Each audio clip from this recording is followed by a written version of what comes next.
She fed two hungry kids with her last few dollars. 15 years later, a stranger in a luxury car showed up at her door. What happened next will leave you speechless. The low growl of an engine broke the calm on Evergreen Drive. Danielle Morris paused mid-step, her hand frozen on the rusty latch of her front gate. She turned her head slowly toward the sound and felt her breath hitch. A sleek black car, long, polished, and so glossy it mirrored the July sun, rolled to a stop right in front of her modest one-story house. It wasn't the kind of car you saw often in Wichita Falls, Texas, unless someone was lost. The tinted windows made it impossible to see inside. Danielle's first thought? Wrong address. Must be. She wiped her hands on her faded jeans, smearing a streak of dish soap across the thigh. Her heart thudded in her ears like a loose drum. The car door clicked open, and out stepped a man in a charcoal gray suit that probably cost more than her annual paycheck. His shoes gleamed like glass. He adjusted his jacket, turned, and locked eyes with her. For a split second, she thought maybe he was a lawyer, someone here with bad news, or worse, a debt collector. Danielle's stomach clenched. She didn't owe much, but the stack of bills on her kitchen table told a different story about how tight things had been lately.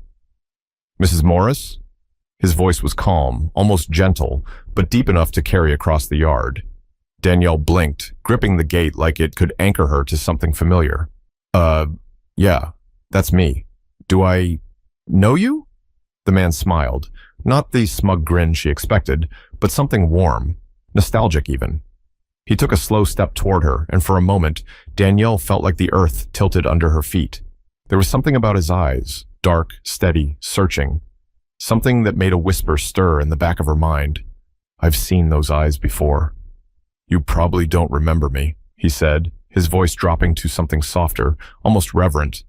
But I've been waiting a long time to see you again. Danielle's mouth went dry. Again? She scanned his face, trying to place him, but nothing came. Not the sharp jawline, not the expensive watch on his wrist, not the calm confidence that radiated off him like heat from asphalt. Sir, I think you might be... No, he cut in, lifting a hand, not rudely, just enough to stop her words. You're the reason I'm standing here today. The reason I have a life worth living. Danielle's brow furrowed, confusion twisting her gut tighter. She'd lived a quiet life. No big risks, no big wins. She worked. She paid bills. She kept her head down. So what was this man talking about? Before she could respond, he smiled again, slower this time, like he was savoring something important. 15 years ago, he said, you fed two hungry kids in a diner when nobody else would. Danielle's breath caught in her throat. A flicker of memory, a sticky vinyl booth, a couple of tiny faces, wide-eyed and tired, surfaced in her mind like an old photograph rising from water. Her heart stuttered. He saw the realization bloom in her eyes, and his smile widened. Not flashy, but full of gratitude that felt almost overwhelming. I was one of them, he said simply. Danielle's knees nearly buckled. She gripped the gate harder, trying to steady the rush of emotions hitting her all at once. Shock, disbelief, a strange sense of familiarity wrapping around her like a warm coat she hadn't worn in years. She swallowed hard. You were that little boy. His nod was slow, deliberate. And then, just as she opened her mouth to speak again, he gestured toward the car parked at the curb. I didn't come here just to thank you, he said. I came here because I owe you more than you can imagine. Danielle's pulse spiked. She glanced at the car, then back at the man. Her lips parted, but no sound came out. Her world, so steady and predictable a moment ago, suddenly tilted on its axis. But how could one act of kindness 15 years ago bring this man to her doorstep with a car like that? 15 years earlier, the world looked different to Danielle Morris. Back then, life was a blur of clinking dishes, ringing phones, and the sharp scent of fryer oil that never quite left her hair, no matter how many times she washed it. The Bluebird Diner sat on the corner of 8th and Main in Topeka, Kansas. A squat little building with chipped blue paint and a neon sign that flickered whenever the wind blew too hard. Danielle had been working there since she was 19. It wasn't glamorous, but it was honest work. She knew the regulars by name, how they took their coffee, and which ones would try to sneak out without paying if she didn't keep an eye on them. That night had been slow. The dinner crowd was long gone, and the hum of the old ceiling fan was the only sound filling the empty booths. Danielle wiped down the counter, humming quietly to herself, when the door creaked open and a gust of cool evening air slipped inside. She looked up, ready to paste on her usual smile, and froze. Two kids stood just inside the door, a boy and a girl, maybe 8 and 6, tops. Their clothes hung loose, faded and worn, like they'd been washed too many times and still couldn't shake the dirt. The boy's sneakers were ripped along the seams, and the little girl clutched his hand so tight her knuckles had gone white. Danielle's heart gave a little tug. Kids that age had no business being out this late without an adult. "Hi there," she called softly, setting the rag down. "You two lost?" The boy shook his head, eyes darting toward the booths. He didn't answer right away. Instead, he guided his sister to the far corner, where they slid into a seat like shadows trying not to be noticed. Danielle frowned. Something about the way they moved, quiet, careful, told her they weren't here by accident. She picked up 2 menus and walked over, her sneakers squeaking against the linoleum. "Evening, sweethearts," she said, keeping her tone light. "Kitchen's still open. You want something to eat?" The little girl peeked up from behind her brother's arm, big brown eyes filled with something Danielle couldn't quite name. Not fear, not exactly, more like hope mixed with shame. The boy shook his head again, voice barely above a whisper. "Just water, please." Water, that was all. Danielle's chest tightened. "You sure?" she asked, glancing at their thin faces. "Got pancakes, burgers, pie, anything you like." He hesitated, then looked away. "We don't have money." The way he said it, flat, matter-of-fact, made her throat ache. Danielle stood there for a second, menus dangling at her side, and felt something inside her twist. She thought about the $10 bill folded in her apron pocket, the one she'd been saving for gas to get home. She thought about her own childhood, about nights when she'd gone to bed with her stomach growling because her mama couldn't stretch $1 far enough. Danielle crouched, so she was eye level with them. "What's your name, sweetheart?" "Caleb," he said after a pause. "This is Hannah." "Well, Caleb and Hannah," Danielle said softly. "I think I can bend the rules tonight." The little girl's eyes widened. "You can?" Danielle smiled. "Sure can.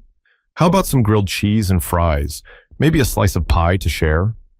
Hannah looked at her brother, silent, as if asking permission. Caleb bit his lip, then nodded once. "Okay," he murmured. Danielle rose to her feet, forcing her voice to stay cheerful even though her heart felt heavy. "Coming right up." She headed for the kitchen, ignoring the sting in her eyes. She'd pay for it herself. What was $10 anyway? Gas could wait. Those kids needed food more than she needed a full tank.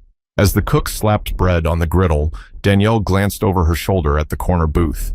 Caleb sat stiff, shoulders squared like he was carrying a weight no child should bear. Hannah leaned against him, tiny and tired, her eyelids drooping. Danielle didn't know their story. She didn't ask. All she knew was they were hungry, and she could fix that, at least for tonight. But she didn't know that single choice would ripple through years she hadn't even lived yet. Danielle balanced the tray in her hands as she walked back to the booth, the warm scent of grilled cheese and golden fries drifting through the air. 2 tall glasses of milk sweated on the tray, alongside a slice of cherry pie, crowned with a dollop of whipped cream. When she set the plates down, Hannah's eyes lit up like a spark in the dark. Caleb straightened, his face tense, like he was torn between relief and guilt. Danielle kept her voice soft. "Eat before it gets cold." For a moment, neither of them moved. Then Hannah reached for a fry, tentative as a deer sniffing the air. She bit into it, and the tiniest smile tugged at her lips.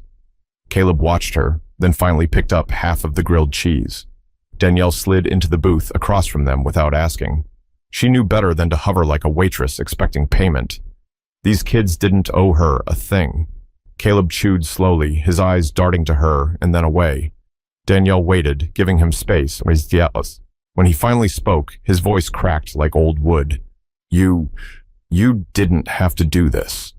Danielle shrugged lightly, propping her chin on her hand. "Sure I did. You two walked in hungry. What kind of person would I be if I let you leave that way?" His jaw tightened, and he stared at the plate like the answers were hidden in the crumbs. People do it all the time. That landed heavy. Danielle felt it settle in her chest like a stone.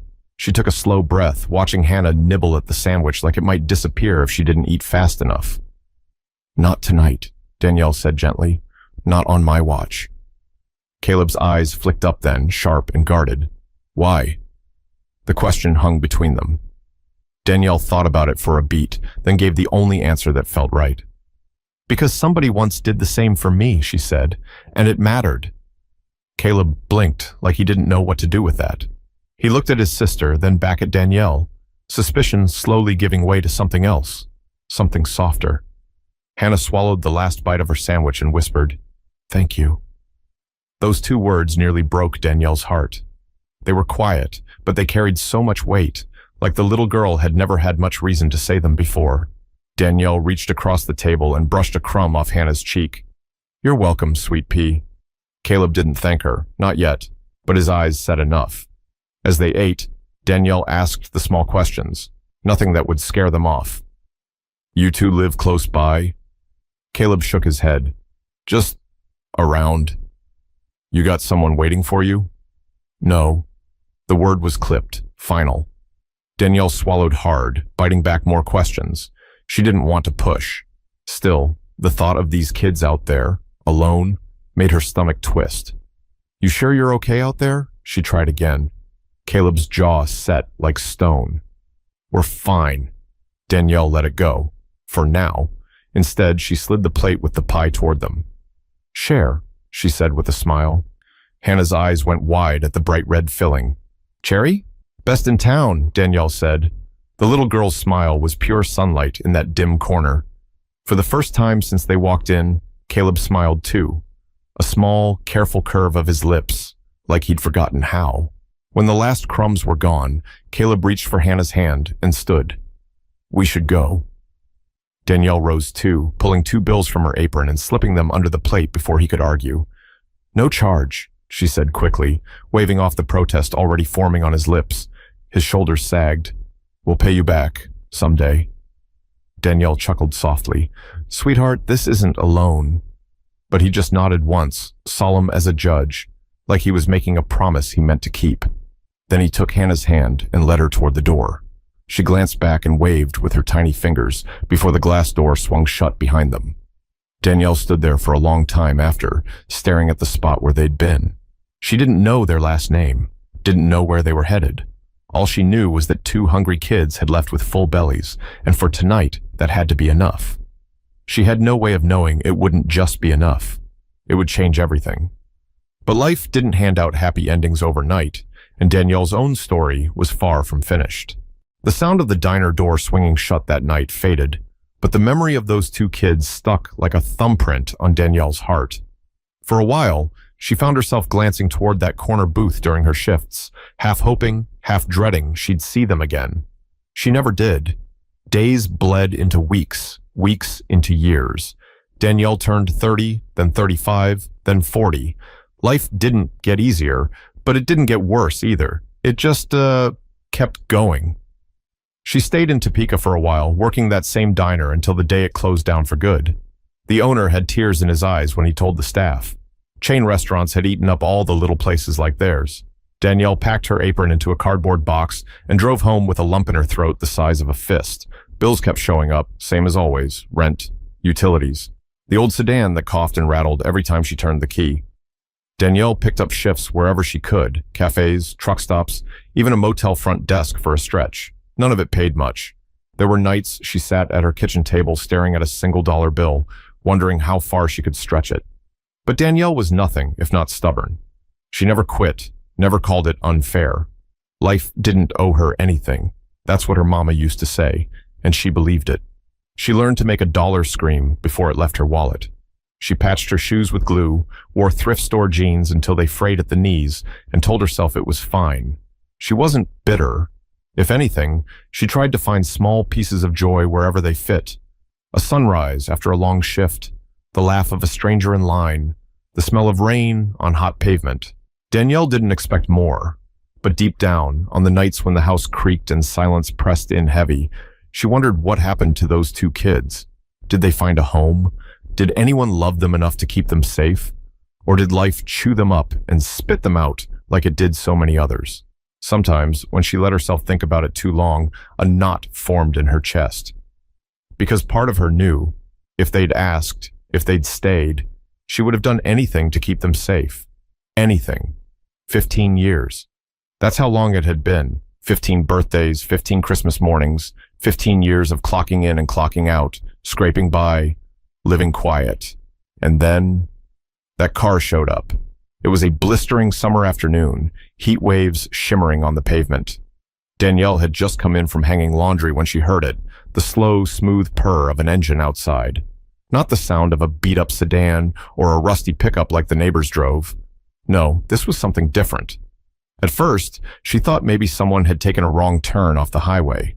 Fancy cars didn't belong on her street, not on Evergreen Drive, where chain-link fences sagged and kids played basketball with hoops made from milk crates. Danielle stepped onto the porch, wiping sweat from her brow, and that's when she saw it. A car so shiny it looked like it had been dipped in ink. Black rims, tinted windows. It rolled to a stop at the curb like a panther crouching in tall grass. For a heartbeat, Danielle just stared, her breath snagging in her throat. People like her didn't get visitors like that. The door swung open and a man stepped out. Tall, broad shoulders, a suit that fit like it was tailored by angels. He turned, and when his gaze locked on hers, something inside Danielle shifted. There was recognition in his eyes. Not just a stranger's polite smile, something deeper. Danielle felt her pulse trip over itself as he closed the car door and started walking toward her. But what could a man like that possibly want with a woman like her? The man stopped at the edge of her walkway, his shoes crunching on the gravel. Up close, he looked even sharper. Everything about him screamed success. The kind of success Danielle had only ever seen on TV. His cufflinks glinted in the sunlight. His tie was the color of midnight. Danielle gripped the porch railing to keep her hands from shaking.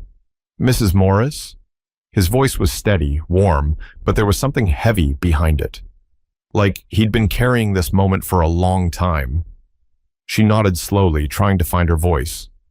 "That's me." He smiled faintly, and for a second, something about that smile tugged at a thread deep in her memory, but her mind couldn't quite pull it loose. "Do I know you?" she asked, her tone hesitant, polite. The man tilted his head slightly as if the question didn't surprise him. "You knew me once, a long time ago." Danielle blinked. She searched his face, strong jaw, clean-cut beard, eyes dark as polished stone, and came up empty. "I'm sorry," she said, her voice softening with apology. "I don't remember." His smile widened, just a fraction. "That's okay. I wouldn't expect you to." Something in the way he said it made her throat tighten. She wrapped her arms around herself, feeling suddenly small in her faded t-shirt and jeans. "You mind if I—" He gestured toward the porch, then stopped himself. "Actually, this might sound strange, but could we talk for a few minutes?" Danielle hesitated. A man in a car like that, showing up out of nowhere, asking to talk? Every warning bell in her head went off. "What's this about?" she asked, her tone sharpening a little. He took a slow breath, his eyes never leaving hers. "It's about something you did 15 years ago." Danielle frowned, the words sliding around her brain without sticking. 15 years? He nodded once. "You were working at the Bluebird Diner." And just like that, her breath caught. The Bluebird. God, she hadn't heard that name in years. She could almost smell the coffee and hear the clatter of dishes just from the sound of it. Yeah, she said slowly. "I worked there for a long time." The man's expression softened, like he'd been waiting for this moment, holding it like a fragile thing in his hands. "You don't remember me," he said gently, "but I remember you. Because that night, you did something nobody else did. You saw two kids sitting in a corner booth with nothing but water in their glasses, and you fed them." Danielle's knees went weak. She gripped the railing harder, her pulse thundering in her ears. "Wait," she whispered. "Those kids." The man nodded. "I was the older one. My name's Caleb." The name hit her like a whisper from another lifetime. Danielle stared, her mind flashing back to a skinny boy with wary eyes and a little girl clinging to his side. Her voice cracked. "Oh my God, Caleb?" He smiled then, not the polite, reserved smile from before, but something real. warm, full of a gratitude so deep it made her chest ache. "Yeah," he said softly. "It's me." Danielle brought a hand to her mouth, stunned into silence. She couldn't reconcile the memory of that fragile boy with the man standing in front of her now, tall, confident, draped in wealth. I don't even know what to say," she murmured. "You don't have to say anything," Caleb replied, "because I didn't come here for words." Danielle blinked, her heart stuttering. "Then why are you here?" He took a step closer, lowering his voice like he was sharing a secret. "Because I owe you everything," he said, "and I've spent 15 years waiting for the chance to show you what that means." Danielle stared, her mind spinning so fast it hurt. But what could she possibly have done back then to deserve something like this now? Caleb stepped onto the porch, moving with the same quiet confidence that had rattled Danielle the moment he got out of that car. She backed up slightly, giving him room. Her heart was still racing, pounding so hard she could feel it in her throat. "Can I come in?" he asked gently. Danielle hesitated for a breath, then nodded. "Yeah, sure." Inside, her house was small and simple, worn couch, faded curtains, the faint smell of coffee clinging to the air. Danielle suddenly felt self-conscious, like the scuffs on her floor and the mismatched chairs were screaming at him. But Caleb didn't seem to notice. He lowered himself into the old armchair like it was a throne. Danielle sat across from him, her hands clasped so tight her knuckles went white. "So, talk to me. What's going on?" Caleb leaned forward, resting his elbows on his knees. "I've been looking for you for years," he said quietly. "I didn't know your last name at first. All I remembered was your face and that your name was Danielle. I searched every way I could, and when I finally found you," he smiled faintly, "I knew I had to come in person." Danielle shook her head slowly, still trying to catch up. "Caleb, I fed you a meal, that's all. It was nothing." His eyes sharpened. "No, it was everything." Danielle blinked. "You have no idea what that night meant," Caleb continued. His voice was calm, but there was something underneath, raw, like a scar reopened. "We hadn't eaten in 2 days. 2 days, Danielle. I was trying to take care of Hannah, and I was a kid myself. I didn't know where else to go. That diner was the last place I thought anyone would care." Danielle felt her throat tighten as his words sank in. Caleb's gaze dropped for a second, his voice softening. "When you brought that plate to the table, and the pie, it wasn't just food. It was hope. It was someone saying, 'You matter.' And when you said it wasn't alone," he looked up again, eyes shining. "That stuck with me. I promised myself that night that if I ever got the chance, I'd repay you, tenfold." Danielle swallowed hard, her eyes burning. She wanted to speak, but the lump in her throat wouldn't let her. "I bounced around after that," Caleb said, leaning back. "Foster homes, group shelters. It wasn't easy, but I kept working. I studied. I refused to let that night be the last time someone believed in me. Eventually, I built something." He reached into his jacket and pulled out a slim envelope, setting it on the coffee table between them. Danielle stared at it like it might bite her. "What's that?" "Your future," Caleb said simply. Her hands trembled as she slid the envelope closer and opened it. Inside was a check. At first, her brain didn't process the numbers. Too many zeros all lined up neat. When it hit her, her breath left in a sharp gasp. "Caleb, no, I can't take this." "You can," he said firmly, "and you will, because this isn't charity. It's a promise I made 15 years ago. A promise to give back to the person who gave when she didn't have to." Danielle pressed a hand to her chest, shaking her head. This is too much. Caleb, I fed you a sandwich and some pie." "And that sandwich kept 2 kids alive another day," he cut in, his tone steady but charged with emotion. "Don't you dare downplay that." Danielle blinked back tears, her vision swimming. I don't know what to say." "Say yes," Caleb said softly. She laughed, a broken, disbelieving sound, and swiped at her cheeks. "Yes," she whispered. The late afternoon light slanted through the thin curtains, painting the living room in soft gold. Danielle sat frozen, her fingers still curled around the envelope like it might vanish if she let go. Outside, the luxury car gleamed at the curb, its polished surface catching the sun. For the first time in years, she didn't feel the weight of bills pressing like a hand on her chest. For the first time in years, she could breathe. Caleb stood near the door, his phone in hand. "I'll call Hannah," he said. "If she picks up, I'll bring her tomorrow. She needs this. Needs you." Danielle swallowed hard, her throat tight. "I'm scared," she admitted softly. He stepped closer, crouching so they were eye level. "Don't be. Just talk to her like you did back then." That night, you gave her something she'd never had before, a reason to believe somebody cared. Danielle's eyes burned. She nodded, her voice barely a whisper. "I'll try." Caleb smiled and squeezed her shoulder gently. "That's all you've ever done, Danielle, and look what it started." She let out a shaky laugh, wiping at her cheeks. I never thought anyone would remember something like that." "I remembered," Caleb said firmly. "Every single day. You planted something that night. A seed. And even when life tried to crush it, I held on. Because you made me believe there was good out there." Danielle bit her lip, fighting back another wave of tears. "You don't know what this means to me, Caleb. You really don't." He shook his head. "No, Danielle. You don't know what you mean to me. To Hannah. This isn't just a thank you. It's a full circle." For a long moment, silence filled the room. Not heavy, not tense, just full. Full of everything words couldn't hold. Finally, Caleb slipped a set of keys from his pocket and laid them gently on the table. "Drive it whenever you want. Or never. Doesn't matter. Just know it's yours." Danielle stared at them, blinking hard. "What if I don't know how to live like this? What if I mess it up?" Caleb smiled, his voice steady.